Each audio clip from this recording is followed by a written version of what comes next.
کچھ بھی لکھا میں پڑھ دیتا ہوں، آپ کو آسانی سے سمجھ آ جائے گی۔ بہت مغفرت صاحبہ یہ ڈاکٹر ہیں، اس بات پر زور دے رہی ہے کہ ہمیں منزل کو سامنے رکھ کر اپنے سفر کو شروع کرنا چاہیے۔ منزل کو سامنے رکھے بغیر سفر نہیں ہوتا، بلکہ ایک طرح کی سیر و تفریح ہوتی ہے۔ منزل اگر سامنے ہو اور ہماری کوششیں بھی اسی کی سمت ہوں تو ہم انشاءاللہ تعالیٰ ضرور منزل تک پہنچ جائیں گے، جیسا کہ ہم پہلے بھی ایک بار اپنی منزل تک پہنچ چکے ہیں۔ جانتے ہیں وہ کون سی منزل ہے؟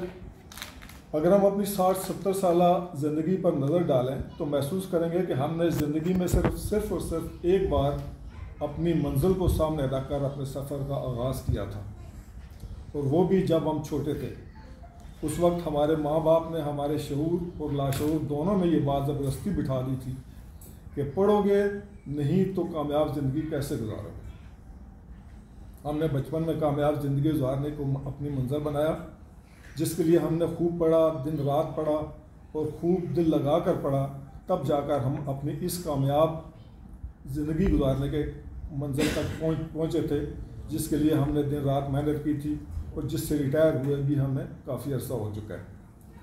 کیا یہ حیرانگی کی بات نہیں ہے کہ بچپن میں ہم جس زندگی کی دہلیز پر کھڑے تھے وہ صرف 150 سال کی زندگی تھی، لیکن اس 150 سال کی مختصر سی زندگی کو کامیاب بنانے کے لیے ہم نے پہلے منزل کا تعین کیا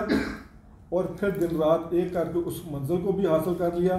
لیکن ریٹائر ہونے کے بعد ہم جس زندگی کی دہلیز پر آن کھڑے ہوئے ہیں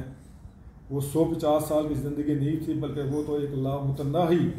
یعنی کہ نہ ختم ہونے والی زندگی تھی۔ لیکن ہم نے اس نہ ختم ہونے والی زندگی میں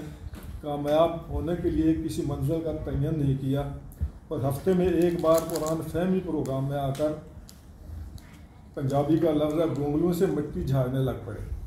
ہم دن میں 5 بار مسجد میں جا کر بھی گونگلوں سے مٹی ہی جھاڑتے ہیں، اور کبھی کبھار تو ہم حج اور عمرہ کر کے بھی گونگلوں سے مٹی جھاڑتے ہیں۔ اب تو ہم گونگلوں سے مٹی جھاڑنے کی ایک طرح سے عادت ہو گئی ہے۔ گونگلوں سے مٹی جھاڑنے والی میری بات آپ کو ناگوار محسوس ہوتی ہوگی،